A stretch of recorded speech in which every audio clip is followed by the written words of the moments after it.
boa tarde, minha gente. Boa tarde a todos os polos, a todos os mestres presenciais e alunos que se conectam conosco aqui através das ondas do canal Educação. Oi, oi, oi. Minha gente, estamos iniciando mais uma transmissão de aulas para o curso técnico em finanças. A disciplina é Introdução aos Sistemas Econômicos e Financeiros. Eu estou aqui diretamente do estúdio 7 com a Nina, diretora de imagens, a Sandra Mota, profa assistente, e nós vamos juntos agora até as 15 horas. Beleza, minha gente? Tudo bem? Nesse dia 6 de setembro do ano de 2022, uma terça-feira à tarde bem calorenta. Acho que minha muleira ficou até mole de tanto sol que eu peguei ali.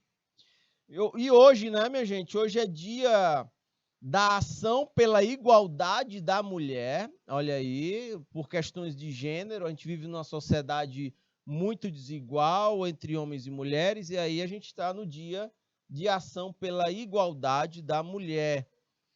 Hoje é dia do alfaiate. Quem conhecer alguém, né, que seja alfaiate, como diz antigamente, uma modista, né, ou uma costureira, hoje é o dia desse povo.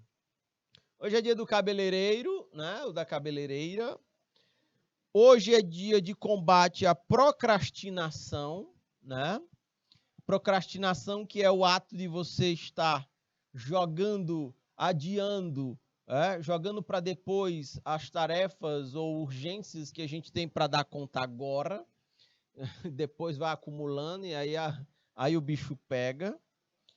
Hoje é dia de ler um livro, olha só, 6 de setembro, dia de ler um livro. Olha aí a meta aí, minha gente, para hoje. Hoje é dia da oficialização da letra do hino nacional, do hino brasileiro, né? Um hino bonito do Brasil. E é melhor eu parar por aqui. Esses são os dias referentes ao dia... Essas são as datas referentes ao dia 6 de setembro do ano de 2022. Beleza, minha gente? Ok? Nina, por favor, pode ampliar o slide todo aí na tela. Câmbio. Estou olhando aqui para o IPTV e vejo conectados conosco aqui nesse instante os polos de Francinópolis, Joca Marques, boa tarde, Sandra Mota, deixando boa tarde dela aqui pelo chat do YouTube. Estaremos continuando a falar de macroeconomia, só que agora dando uma focada mais em PIB, Produto Interno Bruto.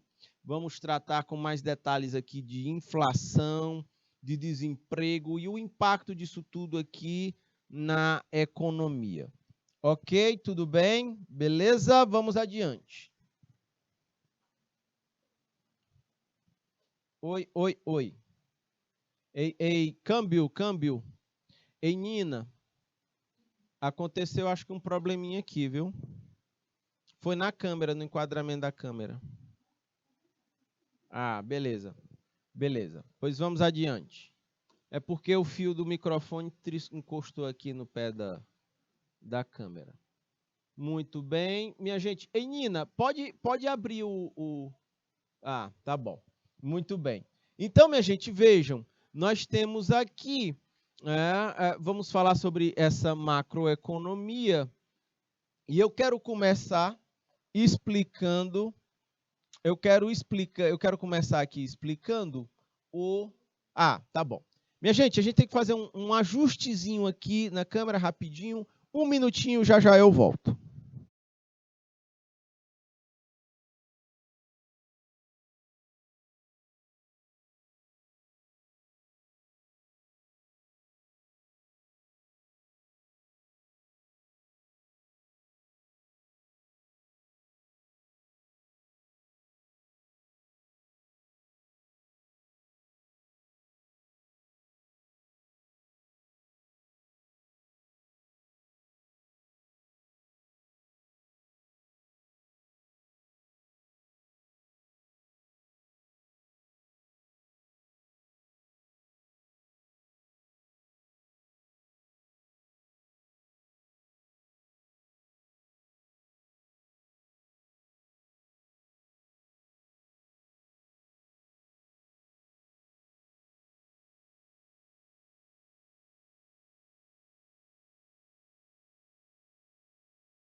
Oi, câmbio. Estamos de volta.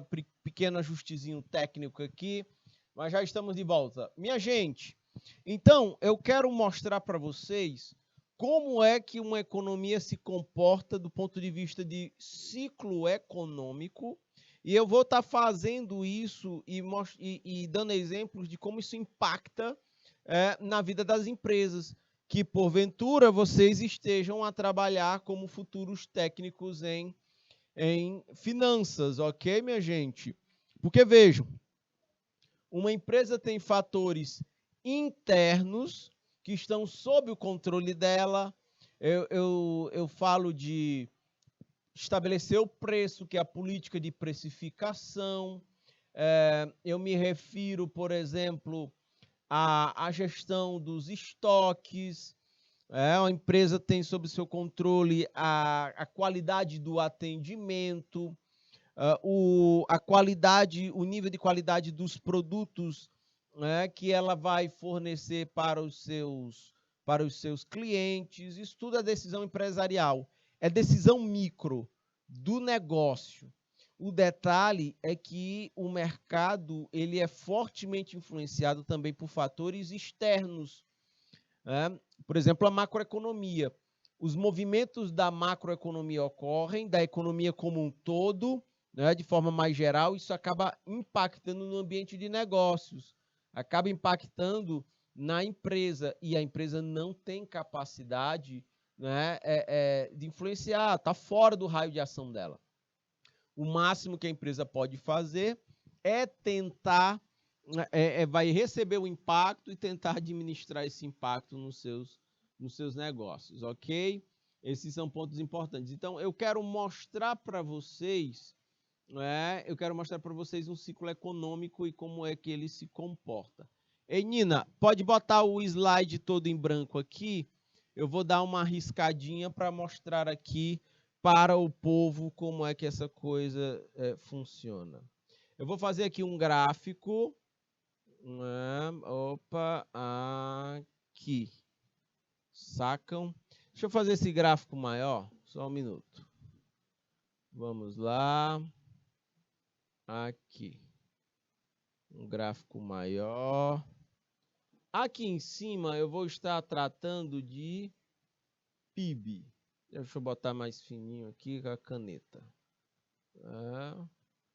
Canetinha. Aqui eu vou estar falando do PIB. O PIB, que é o Produto Interno Bruto. Aqui embaixo é o eixo do tempo. Ok? PIB e o tempo.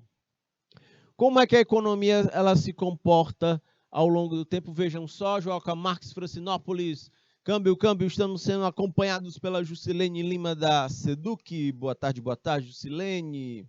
Então, aqui é o zero, né, desse gráfico, desse eixo aqui. Então, a economia vai assim, ela se comporta assim, ela sobe, ela cai, ela vai ter movimentos de alta, de mais alta, ela se expande, atingir o pico, depois ela vai caindo lentamente, despencou. Deixa eu fazer esse gráfico mais para trás, só um minutinho. Aqui, começa aqui, ela vai subindo. Aqui é a atividade econômica. O setor agropecuário, o setor de serviços, né? Ó, subiu aqui e começa a cair. A atividade econômica, ela vai, caiu abaixo de zero e de repente ela volta a subir. Vamos imaginar este comportamento da atividade econômica, na nossa hipótese. E aí eu quero mostrar para vocês algumas etapas, né, de um ciclo econômico. Vejam só. Vamos nomear isso aqui. Deixa eu botar o azulzinho escuro. Eu tenho aqui a fase de crescimento econômico.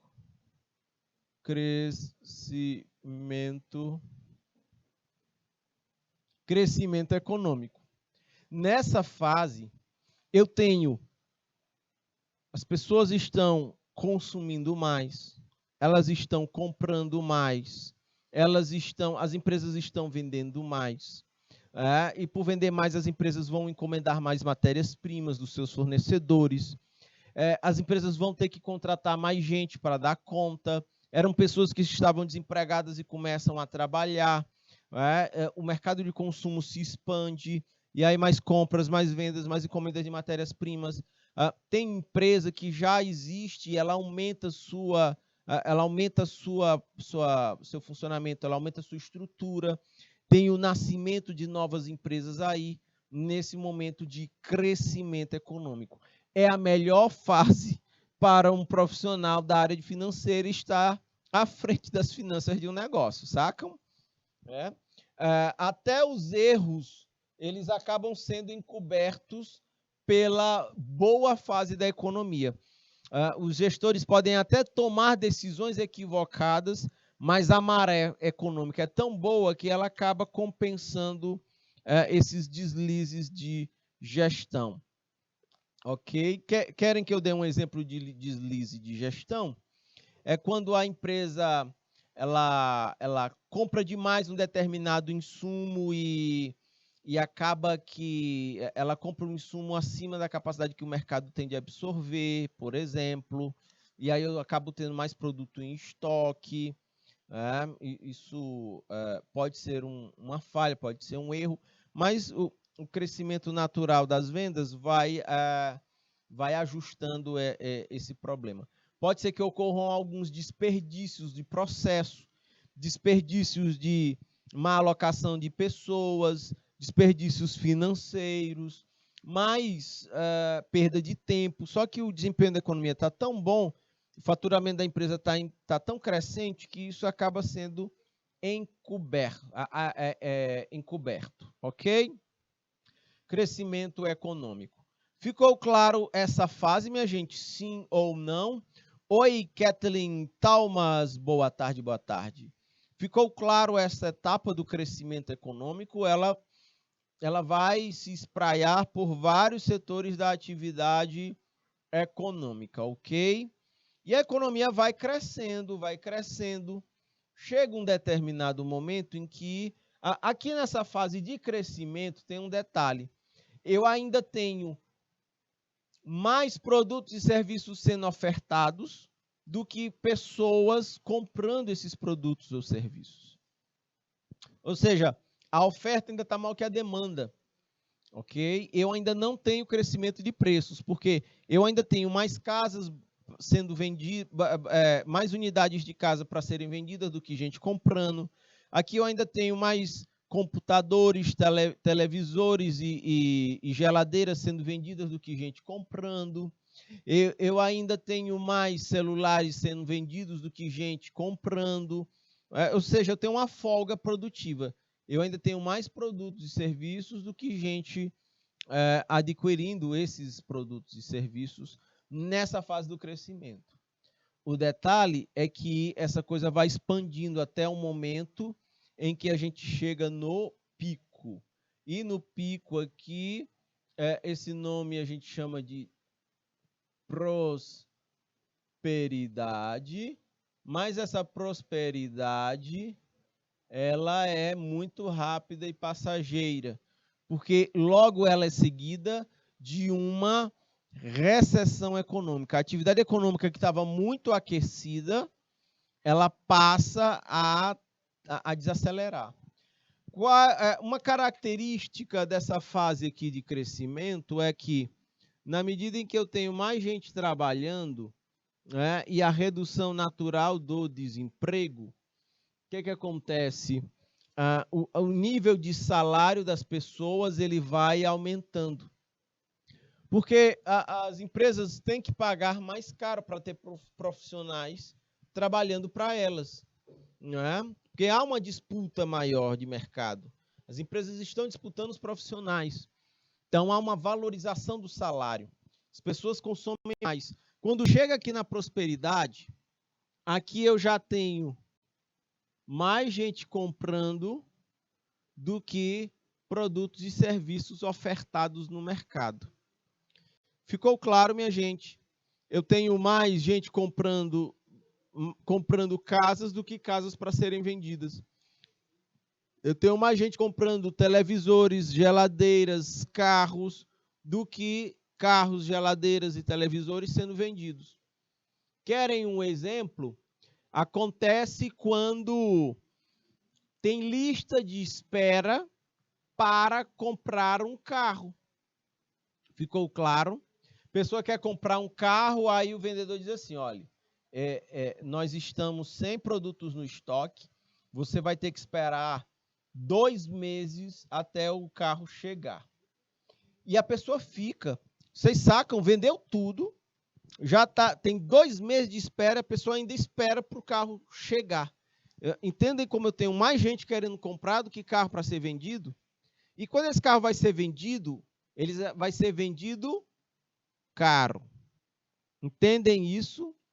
Ele vai ser vendido mais caro. Quando eu tenho pessoas na lista de espera para receber casas, essas casas naturalmente vão ser vendidas mais caras, lotes de terreno, aí eu estou falando de apartamentos, aí eu estou falando de celulares, de televisores, de geladeiras e tudo mais.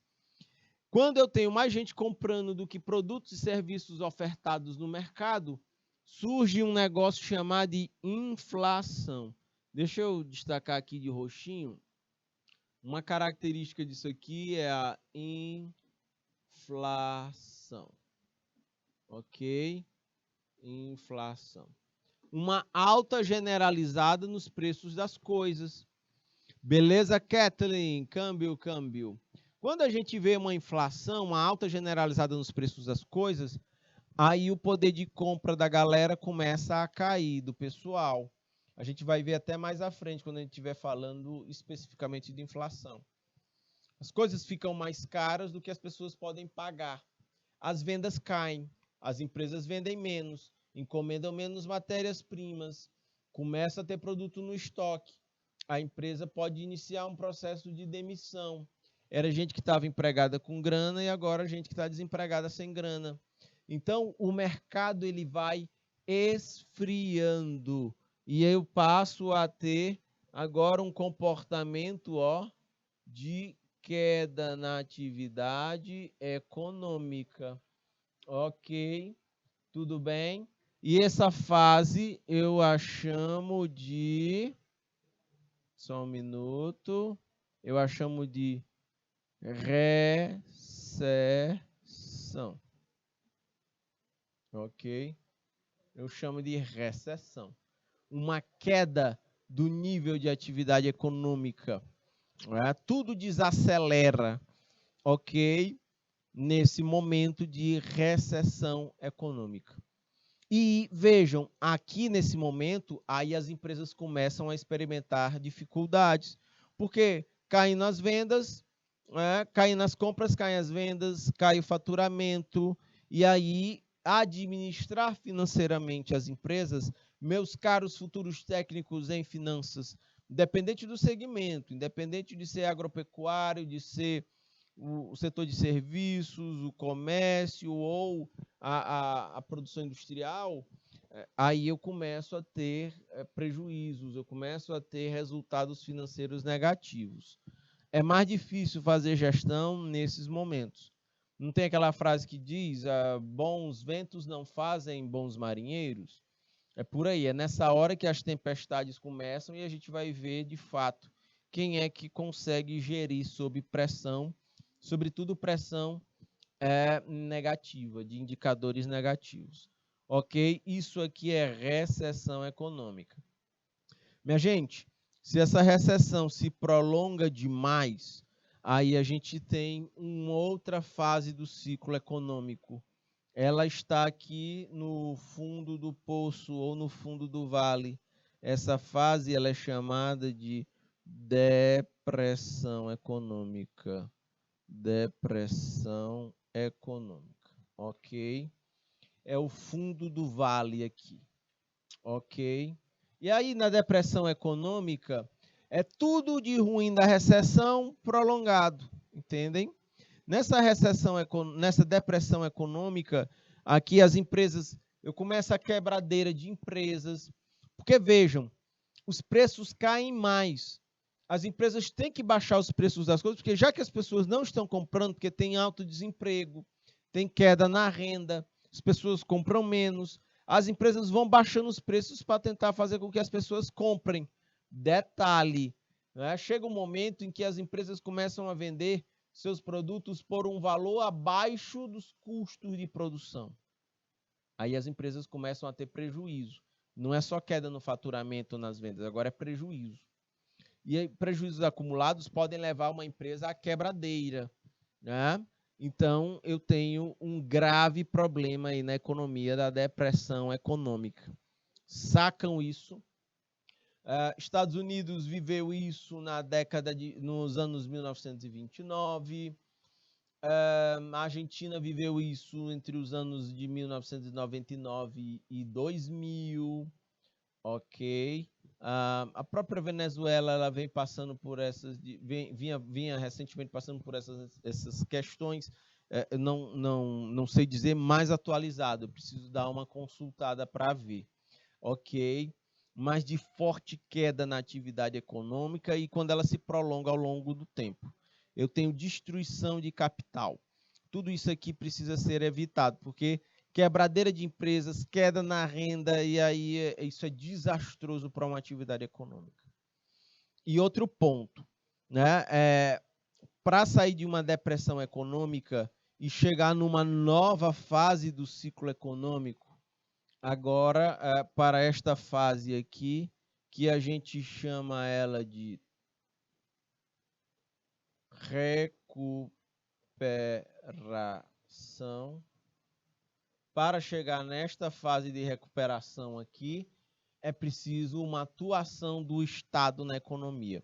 Os Estados Unidos tentaram experimentar o mercado. Houve uma quebra na economia americana em 29. Foi esperado que o mercado reagisse em 1930 e nada. Em 31, continuaram esperando o mercado reagir e nada.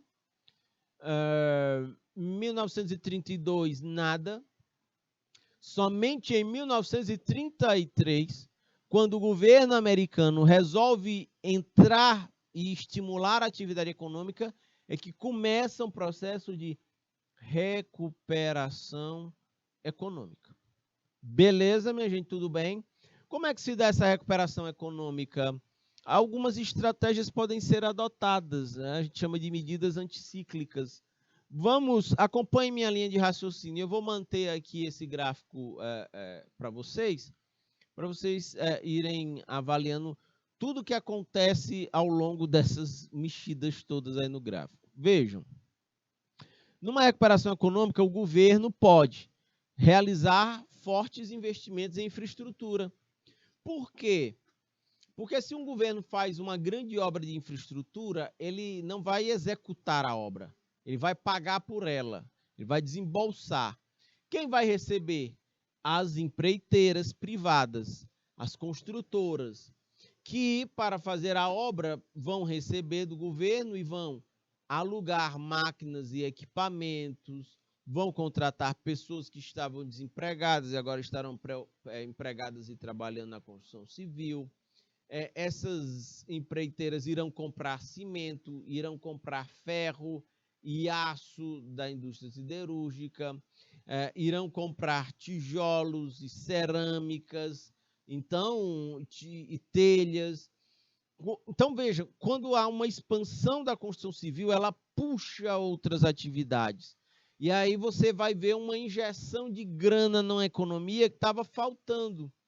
Entendam a grana como um óleo que ajuda a engrenagem a girar. Na recessão e depressão, você vai tendo a redução de moeda circulando na economia, logo menos vendas, menos compra, menos produção, menos contratações. Só que agora, quando o Estado induz a economia, agora você vai ter injeção de grana e aumento dos investimentos, do consumo. É uma forma de estimular a atividade econômica. Aí teremos a recuperação da economia. Beleza? Há quem diga, inclusive, né, faz a associação. O ideal no comportamento econômico depois de uma forte crise, é que ele se comporte assim. A gente chama isso de crescimento em V. Deixa eu circulo de que cor aqui? Deixa eu botar em verde, né? Ó, aqui, ó. Aqui é um crescimento em V. Deixa eu mostrar aqui. Aqui, ó. Crescimento em V. Ok? Agora, olhem como pode ser os comportamentos da economia. São muito curiosos. Às vezes, numa crise, a economia se comporta em L. Ela cai e estagna. É um L aqui, ó. Deixa eu apagar e fazer mais curto. É um L. A economia pode se comportar em L. Ela cai e fica estagnada. Ela pode ser em V. Ela cai, chega no fundo e sobe. Ela pode em W. Ela cai, sobe. Cai e sobe. Ok? São variações aí, né, da atividade econômica. São formas. Essa aqui do gráfico grande que eu botei, ela está em V. Ok? Certo? Então, o Estado ele tem uma participação muito importante aqui neste cenário. O Brasil agora, desse exato instante, ele tem uma leve recuperação econômica. Mas, vejam, isso só acontece porque o Estado está intervindo. Houve o auxílio emergencial para R$600, isso estimula o consumo das pessoas. Você tem o auxílio caminhoneiro, taxista, para o Uber. Nós temos aí, né, medidas que vão injetando grana na economia. Liberação do FGTS, só que são medidas artificiais. E o problema não é esse. Toda intervenção do Estado na economia, ela é uma intervenção que torna o comportamento da economia artificial. O detalhe é a consistência. O Brasil, volta aqui para mim, Nina, por favor. O Brasil ele tem como característica da sua economia o crescimento que a gente brinca chamando de voo da galinha. Qual é o voo da galinha? Você pega uma galinha e você joga. Ela voa, mas lá na frente ela cai. A gente não consegue impor consistência no nosso crescimento econômico. Deixa eu usar como comparação a Índia, a China, ela passou 30 anos crescendo 11%. É muito forte o ritmo de crescimento chinês, entendem? E o Brasil não consegue sustentar crescimento ao longo do tempo, sacam? Então, a gente está até melhorando, né? Há quem atribua por questões eleitorais, mas o fato é que o desemprego está caindo, o PIB está até sinalizando positivo. Detalhe é até quando? E aí as estimativas apontam que só vai até dezembro, que a partir de janeiro a gente vai ter uma série de fatores que vão derrubar a atividade econômica, ou seja, mal voou, vai cair, como o voo da galinha. Ok? Esse é o X da questão. Por quanto tempo a gente sustenta esse crescimento? As perspectivas não são boas nesse sentido. Ok, minha gente? Tudo bem? Então, nós temos esses ciclos econômicos aqui. Eu tenho crescimento e prosperidade, né, no mesmo movimento. Eu tenho recessão econômica. Você vai ter depressão econômica e recuperação econômica. A gente pode até sintetizar essas 4 fases em 2. Ou seja, a economia expande sua atividade ou ela contrai a sua atividade. Ficou claro? São termos, inclusive, que a economia pega emprestada da física. Aceleração, crescimento, impacto, sacam? Dinâmica, tudo são termos que a economia pega emprestado da física.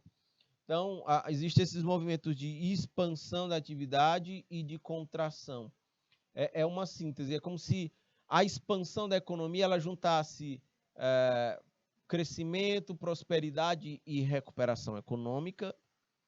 e como contração econômica fosse uma combinação de recessão e de depressão. Então, expande, cai, expande, contrai, expande, contrai. Esse seria o movimento. E isso, eu estou falando de economia brasileira, mas mundialmente também existem essas questões.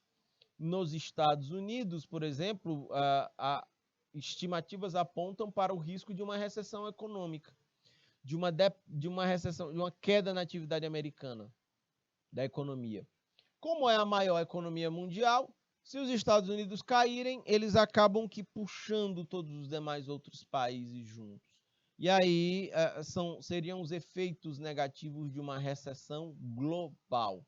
É difícil uma economia isoladamente continuar crescendo se a grande locomotiva mundial está caindo.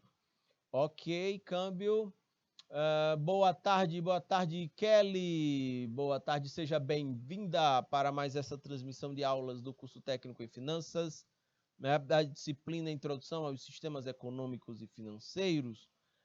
Eu estou falando aqui, Kelly, dos ciclos econômicos e como eles impactam no dia a dia das empresas. Então, para empresas que uma economia está em crescimento econômico, a gestão financeira das empresas vai ter um determinado desempenho.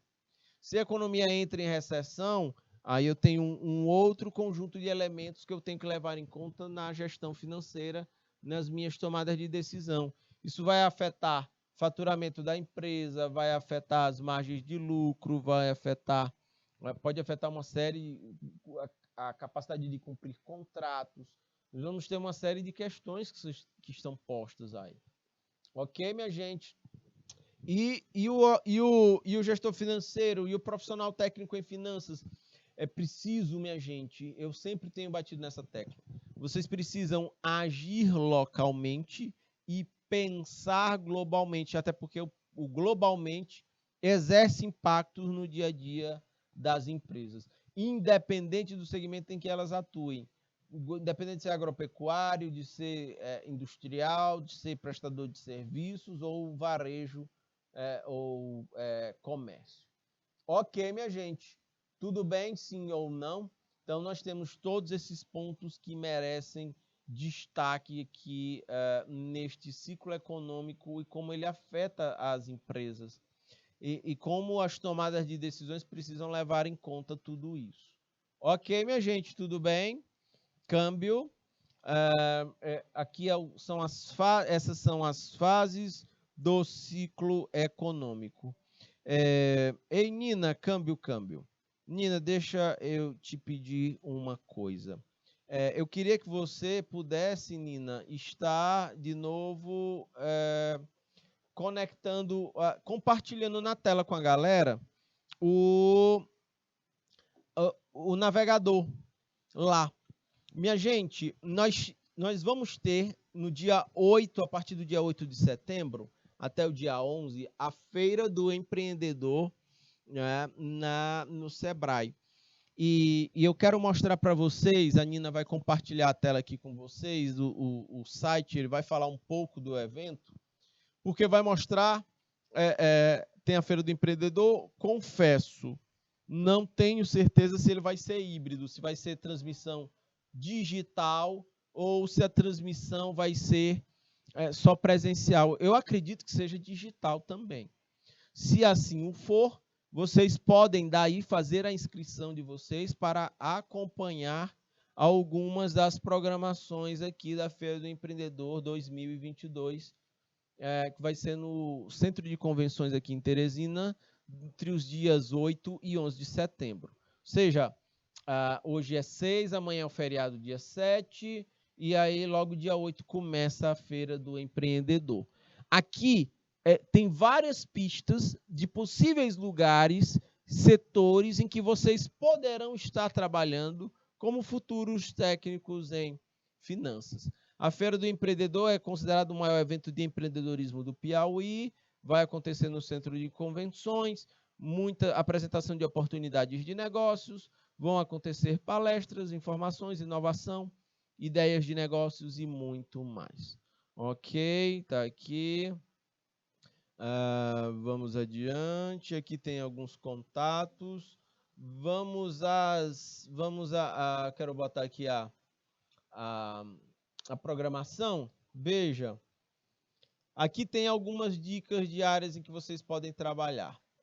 Por exemplo, essa primeira aqui, nós temos uma viagem sensorial, ainda na quinta-feira, dia 8. Uma viagem sensorial através da culinária piauiense. Vai se observar, sentir e se conectar às regiões. É muito interessante porque vocês podem, como futuros técnicos em finanças, estar trabalhando em empresas ligadas à área de alimentação. Volta aqui para mim a imagem, Nina. Nina e Sandra Mota, vocês andam naqueles quiosques de frente ao Riverside? É ótimo ali, né? No caneleiro ali do Nonato, né? É muito bacaninha. Aqui em Teresina tem os quiosques na frente do Shopping Riverside, na beira do rio, e é muito agradável. E quando você chega lá, outro dia eu estava lá com os amigos, estávamos bebericando algumas coisas, e de repente você vê um cheiro tão gostoso que se você não tiver com fome, você fica. Ali é o chapeiro, ele pega um pedacinho de bacon, bota na chapa e bota ali, ó. Aí o cheiro espalha. E se você não tiver com fome, você fica querendo comer. É uma experiência sensorial olfativa que eles usam para fazer com que as pessoas peçam as coisas de comer do cardápio. Sacam isso? Isso é jogada. Agora vejam, o profissional da área financeira, no empreendimento da alimentação, por exemplo, ele não pode ficar só apegado aos números. Ele precisa conhecer a operação do negócio. Como é que o negócio funciona? Porque, vejam, uma estratégia dessa de botar o bacon, um pedacinho de bacon na chapa e ficar ali assando e o espalhar do cheiro, pode ser uma medida que faz com que as pessoas consumam mais e que entre mais grana no caixa da empresa. Faz sentido isso, minha gente? Sim ou não? Grana não nasce em árvores, ela precisa ser gerada, né? Através de objetivos, de metas e de estratégias. Essa é uma delas. Por isso que a palestra aqui está dizendo, né? Ela vai tratar de culinária do ponto de vista sensorial. Até porque um outro apelo de uma empresa, de um negócio da área de alimentação, é a própria estética dos pratos. Entendem? A estética, a apresentação do prato ali. Aquilo ali, por vezes, enche os olhos e faz com que a pessoa... Deixa eu dar um exemplo aqui para vocês, me usando como exemplo, não sei se eu já fiz aqui com vocês em algum outro momento. Eu estava dentro do carro dirigindo, e aí vejam, dentro do carro dirigindo, nesse tempo não tinha celular, não tinha WhatsApp, né? Era só mensagem de texto, e aí meu celular dá uma piada. Aí tudo bem, continuo andando, quando eu vou lá na frente para o carro, que eu vou dar uma olhada na mensagem de texto do celular, aí tem um textinho do João do Caranguejo, dizendo assim: atenção, atenção, acabaram de chegar caranguejos extra grandes. Minha gente, eu só fiz ler o texto. Eu comecei a salivar. Eu só lembrei do caranguejo, da cebola, né? Das patonas de caranguejo. Ave Maria. E eu só li o texto. Eu estou falando aqui, já comecei.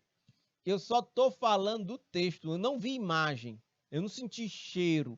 Eu não senti, eu não vi o bicho, os caranguejos. Foi um texto que eu li. Entendem? E o bicho me atiçou aqui os instintos, entendem? Então, vejam, isso é interessante. Qual foi o meu reflexo? Foi ir comer caranguejo lá no João do Caranguejo. Do nada, não tinha nada programado, nada pensado ou coisa parecida. Entendem isso? Esse tipo de estratégia, esse tipo de ação né, ele é capaz de turbinar as entradas de caixa dentro de uma empresa, né, e caixa esse que será administrado por um possível profissional formado em técnico em finanças. Entendem? Essas questões, elas são importantes. Por isso, o financeiro, ele precisa dialogar, ele precisa transitar entre todas as áreas da empresa e conhecer muito bem qual é aquele modelo de negócio. Ok? Por exemplo, a gente está falando, vou sair da área de alimentação, vamos aqui para a área de educação. É diferente uma aula ministrada, né, por mediação tecnológica aqui no estúdio, de uma aula presencial. Uma aula presencial, ela tem uma limitação física. Eu já dei aula presencial para 25 pessoas, já dei aula para 50 pessoas numa sala, já cheguei a dar aula numa sala com 80 pessoas. Obviamente, isso não é adequado, porque é muita gente, o processo é muito complicado, mas já cheguei a ministrar aula para a turma enorme, a sala era enorme, muita gente na sala, sacam?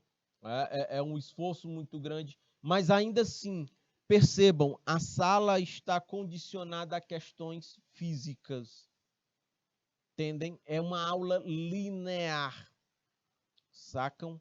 Naquela aula eu só tinha um pincel e um quadro, e eu tinha conteúdo e histórias para contar, para fazer com que aquela aula fizesse sentido para as pessoas. Aqui, vejam, eu estou num estúdio de dimensões físicas muito pequenas, mas eu estou aqui na fronteira tecnológica, eu estou dando aula para uma câmera, eu tenho uma tela touchscreen aqui, eu vou passando slides, eu me conecto com a internet com a ajuda da Nina. Essa aula, vejam, eu estou num estúdio e essa aula é transmitida e a gente quebra as barreiras geográficas e percorre centenas de quilômetros pelo estado do Piauí. São inúmeras turmas, não é, que estão matriculadas, e se eu tiver uma audiência baixa de gente assistindo aula na mediação, pelo YouTube ou pela plataforma, as pessoas podem voltar a assistir. Não tem nada que impeça que essa aula seja assistida por 5.000 pessoas, por 10.000 pessoas ou mais. O alcance, a escala desta aula, ela é exponencial. É muito diferente de uma aula presencial. Entendem? Pela mecânica, eu me refiro pela logística. Ambas são caminhos diferentes. Não tem nenhuma. Não estou fazendo comparação do ponto de vista de qualidade. É de características, né? É de logística. São completamente diferentes. Entendem? Mas ambas miram no mesmo objetivo: construção do processo de ensino-aprendizagem. São apenas estratégias diferentes. E as estratégias diferentes, os recursos disponíveis fazem com que uma ela seja mais linear do ponto de vista de alcance, né, as pessoas ali do ponto de vista presencial, e a outra por ter uma exponencialidade maior, ela tem um alcance muito maior, porque ela está imersa na dimensão digital, ela não é presencial. Entendem? Então, esses são pontos. Então é diferente. É diferente. Não dá para comparar uma aula. São tão diferentes assim que não dá para pegar o exercício do professor presencial e da mediação, né? E, por exemplo, definir com os mesmos critérios o exercício da coisa. É diferente, né?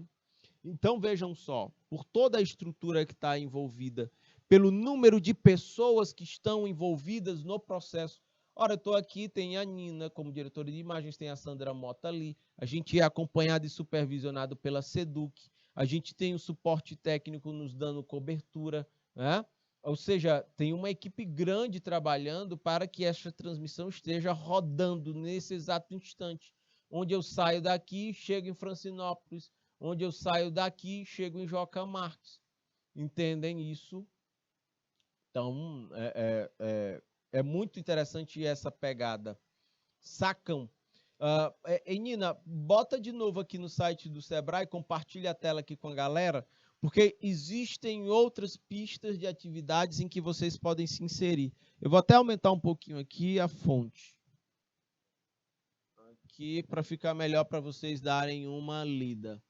Então, o atendimento, né? O atendimento empreendedora Zon, ou seja, as estratégias de atendimento online de uma empresa, elas podem alimentar o caixa da empresa de grana, com entrada de grana, ou não. Se a experiência for ruim, eu não vou cultivar clientes online, então eu vou estar deixando de ganhar minha fatia de mercado. E isso vai repercutir no faturamento financeiro da empresa. Entendem isso? O atendimento do marketing digital. Se o meu marketing digital estiver muito calibrado, minha gente, o modelo de negócio pode estar vendendo 24 horas por dia. Vocês sacam isso? Está dando 12 horas, 1 hora da manhã, e as pessoas estão comprando, desembolsando grana, entrando dinheiro no caixa da empresa 24 horas. Agora, se a experiência for ruim, não rola, entende? Essa capacidade é diminuída. Essa aula, por exemplo, está sendo ministrada agora não impede que alguém chegue 1 hora da manhã, 2, 3, 4, 5 horas e vá assistir essa aula. Entendem isso? Ela roda, né, exponencialmente e de forma ilimitada. Ok? Então, vamos lá. E aí, quando eu falo de marketing digital, está aplicado a qualquer tipo de ramo de negócio. Pode ser, vocês podem estar trabalhando na área de finanças numa empresa envolvida com logística, vocês podem trabalhar na área de finanças, por exemplo, num salão de beleza. Olha aqui tem um curso de maquiagem e análise de coloração dos cabelos, né? Das madeixas. Então, vejam, pode ser de um micro negócios desse tipo. Você pode ter... pode trabalhar para uma empresa que presta serviços para a gestão pública, e você pode estar na área financeira desta empresa. Aqui tudo é possibilidade de trabalho. Gastronomia, né? Eu já falei da área de alimentação, como aumentar as vendas. Nesse contexto de como aumentar as vendas, aqui eu posso estar falando de qualquer coisa. Olhem as várias atividades produtivas que podem ser temas do projeto de pesquisa de vocês. É produção de mel? É venda de artesanato? Ou, de repente, a gente está falando de geração de energia eólica? Ou a gente está falando aqui de artesanato com opala? Ou da extração de minérios ou de pedras ornamentais? Ou é na piscicultura, ou é na criação de gado para carne e para corte, né? Para carne e leite? Ou é a caprinocultura? Ou eu estou... Sacam? São as várias possibilidades aí. Então, independente do segmento que atue, como aumentar as vendas, isso vai ter repercussão na área financeira de atuação do profissional formado em técnico em finanças. Oportunidade de negócio no agro. Vocês podem estar trabalhando na área de finanças no agro e nas mais variadas atividades, produção de grãos, ou criação de gado, ou caprinocultura, ou, né, tanto faz.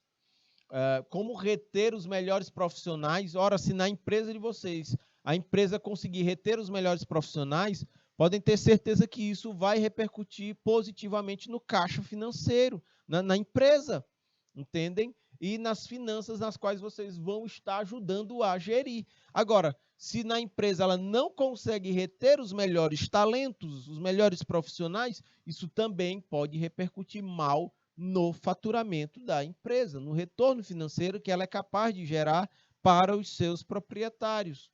Entendem? Olha aqui, Piauí, insumos piauienses e a fusão com a culinária francesa.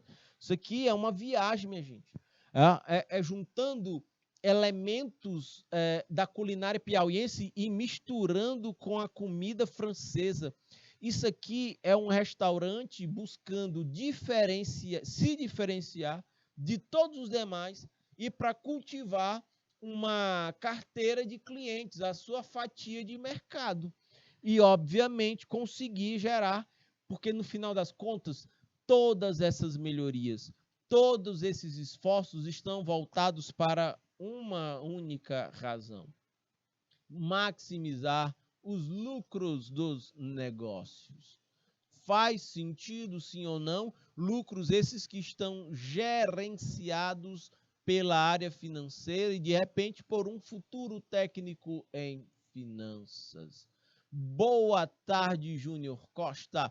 O Júnior fala de Muricy dos Portela, está assistindo pelo YouTube. Beleza. Informatização dos serviços para o cidadão, por exemplo, como aumentar a produtividade com a redução de desperdícios. No final das contas, tudo está se voltando para a geração de mais valores para os proprietários. Mas, hoje, cada vez mais, volta aqui a imagem para a menina, os negócios precisam ter viabilidade econômica, precisa operar com justiça social e com equilíbrio ambiental. Isso aqui é fundamental. Ok, minha gente, tudo bem? Francinópolis, boa tarde, dando boa tarde aqui pelo chat do IPTV. Beleza, minha gente? Tudo bem? Faz sentido isso que eu estou dizendo, minha gente? Sim ou não? Por favor, me digam aí pelo chat. Fiquem à vontade, fiquem muito à vontade para compartilhar isso com o chat. Tá bom? Beleza? Eu, inclusive, tenho que fazer a minha inscrição ainda hoje para poder participar desse evento que começa dia 8. Quero dar uma volta por lá. Tenho que encontrar tempo para ir para lá, que é coisa difícil. Coisa braba. Quando a gente tem tempo, a gente não valoriza, né? A gente até desperdiça o tempo, né? Joga tempo fora. Aí depois que a gente não tem tempo, aí você olha e diz assim, realmente, tempo vale ouro, viu? Porque você quer fazer as coisas, não tem tempo suficiente para dar conta.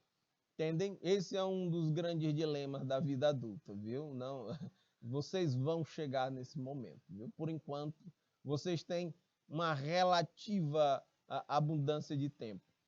E eu estou dizendo assim, relativa, porque vocês ainda estão na vibe do estudar, ensino médio e ensino técnico, sacam?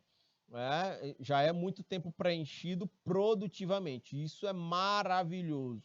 Entendem? É porque depois vocês vão ter que preencher o tempo de vocês com mais responsabilidades. Né? E essas responsabilidades, por exemplo, se vocês não derem conta dela, não tem quem dê por vocês. Aí o bicho vai pegar, tá bom? Gerenciamento do tempo é um negócio muito importante nos dias de hoje. Beleza? Nina, pode ampliar o slide todo aí na tela? Pode voltar o slide, Nina, por favor. Muito obrigado por compartilhar aí a Feira do Empreendedor. Fica aí, hashtag, fica a dica. Povo de Joca Marques, Francinópolis, câmbio. Nina, sobe só um pouquinho aí o chat do IPTV para ver quem está aqui. É o povo de Francinópolis, os alunos Cíntia, o Rian, a Lorena, a Ângela, a Milena, o Ezequiel, o Joabe e a Suyara. Boa tarde, minha gente. Sejam bem-vindos, povo de Francinópolis. Beleza? Bacana. Vamos adiante. Pode minimizar aí, Nina, por favor. Então, fica esse slide aí bonitão aí, todo riscado, todo colorido aqui. Muito bem. Vamos adiante. Minha gente, vejam só. Eu já estou falando disso. Como objeto do conhecimento aqui, eu já estou tratando disso, o PIB, inflação e desemprego. A analisar essas variáveis, já estamos fazendo isso. E nós vamos, deixa eu botar um marca-texto aqui, nós vamos aqui apresentar uma lista de dificuldades que as empresas enfrentam, né, em momentos de crise. Ok? Vamos adiante. Eu estou olhando para o relógio aqui. estamos chegando nas 14 horas. Então, Nina, volta aqui para mim. Eu vou para um breve break, minha gente. Em um breve break, eu volto e a gente continua a mastigar esse nosso assunto massa. Tem muita coisa boa para frente.